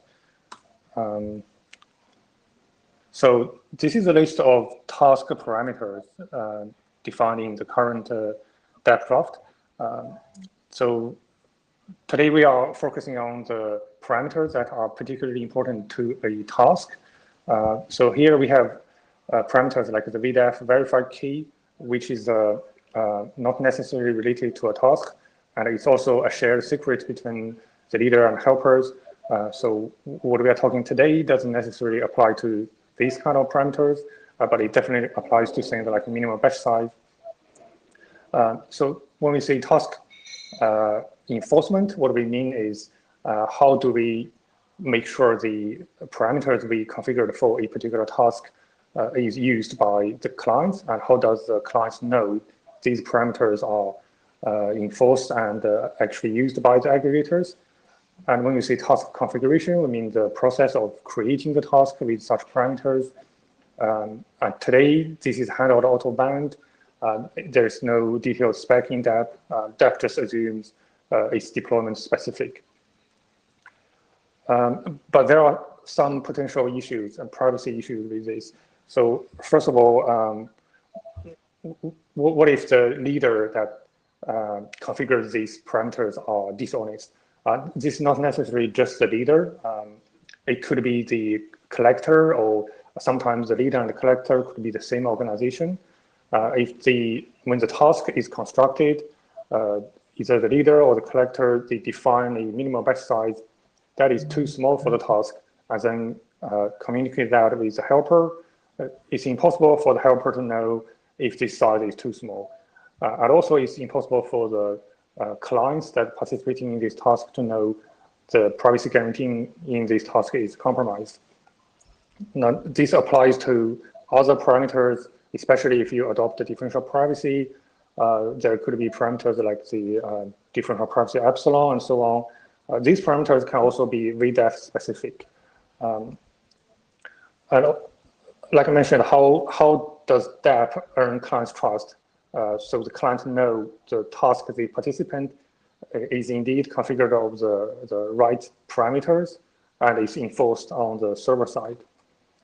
So what I think needs to be addressed in DAP on the protocol level is first the transparency. So the client or the user, they should know the privacy guarantee they are getting. They should know the parameters that define the privacy guarantee of the task. Secondly, there needs to be some enforcement on the server side in the aggregators. They should make sure the parameters configured for the task is indeed used on all the clients that participating in this task. So what we mentioned in issue 271 is a proposal for in-band task enforcement. It has basically three things. First, we let client know about the task parameters being used.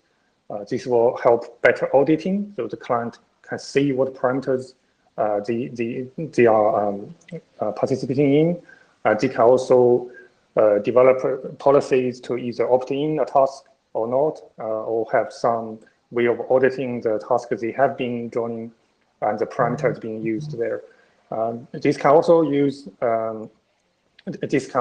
allow client to have some of these parameters hard-coded on the client side. For example, if you are using differential privacy, the client could decide, I want to use the local differential privacy of a particular epsilon or lower. And the second thing is the client needs to send these task parameters back to the server.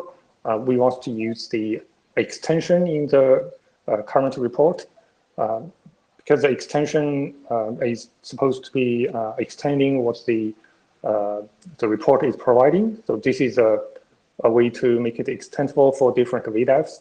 We can have one particular extension data type for a VDEF with a particular DP guarantee or a particular privacy guarantee. And also because the extension is used in AAD, so a malicious aggregator cannot change these parameters later on. They will fail to decrypt the report. And thirdly, the aggregator should check the parameters coming from the extension match what they have stored for that task. In this way, a malicious client cannot pollute the aggregation by permuting the parameters in the extension. So as a quick example, here you have a leader that sends the task parameters to client and helper auto-band. Each client will seal the input shares with the extension that contains the task parameters and then send those back to the leader in the report. The leader will verify the parameters from the extension, and when the aggregation flow starts, it will send the same extension in the report share to the helper, which will do the same verification. Now, once we have this kind of in-band task parameter delivery, we can go one step further. This is what was proposed by issue 290. What this does is we can actually create the task on demand automatically when we receive a new combination of task ID and task parameters. So in this diagram, we no longer have the auto-band task parameter distribution between leader and helper. So the parameters are only given to the client. The client does exactly the same thing as in task enforcement, but when the leader receives the report, if it's an unseen task ID and task parameters tuple, the leader can create a new task on demand. Similarly, helper can do the same when it receives the same combination of task ID and the parameters. In this way, we avoid this auto-bound task orchestration between leader and helper. And also, there is a nice side effect that any malicious client permuting the parameters will cause their reports to be aggregated in a different batch than the good reports from normal clients. Because in this way, essentially, a task is identified by not only the task ID, but also the group of parameters it was defined with.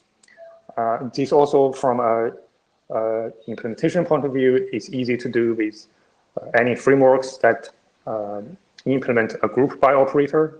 So you can essentially group by the report by their ID and the task parameters. In that case, your task object becomes kind of an index that just groups reports together. Now, in this last slide, this is a small optimization. Like I said, in this scheme, the task is identified by a tuple of task ID and the parameters. We can optimize that further by creating the task IDs, not randomly as a UUID, but as like a hash of some shared info among all the clients participating, and the extension that includes all the parameters.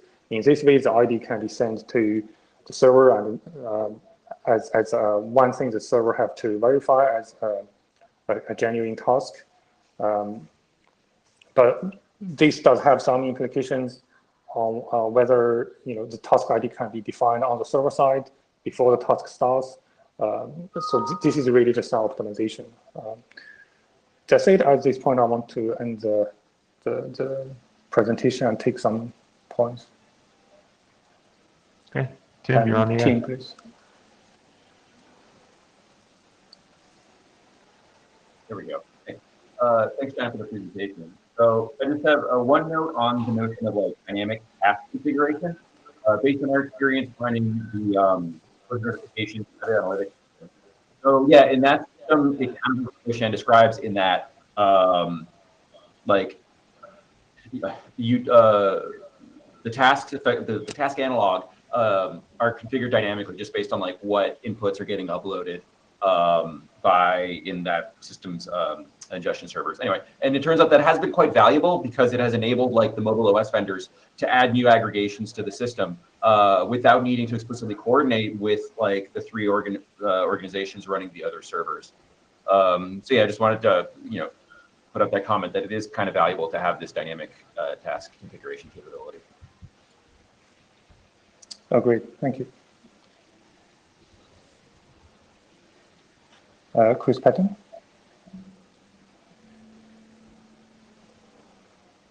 I also think this is a great idea. I'm not very clear on some of the security considerations. I would like to see those fleshed out a bit more before we consider a PR, like before we consider a change. But like, it would also be nice to like look at a PR for this. For me personally, like thinking through the security implications and like what we have to do on the to implement on the server side. So if you wanted, I would say like, if you wanted to start drafting a PR for people to look at, I think that would be a great start. Yep, we can start preparing a PR for this. Thank you. Daniel. I appreciate that you're thinking about this because I think it pushes us to really think about how things are going to be deployed. When I think about how things are going to be deployed, I like to ask a couple of questions by taking the perspective of some of the participants. As a client, I don't know how we would expect the client to to be able to choose the consent options here of like, well, I'm okay with this kind of parameters, but not that kind of parameters. That seems very complicated and difficult for clients to do, and I'm wary of asking clients to do that kind of configuration choice. When I think about asking someone to operate as a helper, the helper's job is to keep the system honest, as far as I can tell. And if my job is to keep the system honest, then I'm going to need to make some very specific decisions about what types of parameters I'm willing to accept, not just take, oh, here's a new set of parameters, I'll just adopt them. And that means the helper is going to need to actually make some constraints on their system about what requests they're going to accept. And now you're asking the helper to make some pretty sophisticated decisions as well. I think the way we want people to step up and say, yes, I'm willing to be a helper because I think this measurement is valuable and I also want to protect the client's privacy. It seems, I don't know how you're going to offer those kind of constraints if this dynamic configuration is happening. Yeah, can I just quickly address the question? So I agree for clients to understand all the privacy parameters and decide to opt in or not is not realistic for most of the clients, but I think the transparency needs to be there. So for the few that do understand and do want to see what kind of a collection schema they are participating in, I think this is very valuable. And sometimes these kind of opt-in, opt-out policy could be defined by the organization that provides the client side to the individual clients. That's one thing. And then the other thing is for the, you mentioned for the helper, it has a responsibility to, know the parameters they receive and make sense privacy-wise. That is true. And for any issues 271, we also said something about like if you have differential privacy guaranteeing, then we could implement some sanity check on the helper side, and this can be extended to the client side as well. That the privacy, differential privacy parameter you received indeed makes sense for the kind of batch size you are defining. But I think here the key is one, the transparency to the client. Today we simply don't have that on dev side, and two is like you said, when you deploy something, you have to worry about how do you communicate these parameters between leader and helper. You could find any secure ways to deliver these, but I would think it's better that you don't have to worry about that. And there is one option for you to actually configure these using the same route that you upload the report to the aggregators, and you achieve both transparency and enforcement in one solution. Thank you, Sean. That concludes our meeting of privacy preserving measurement. Thank you everyone for participating and for getting through our whole agenda.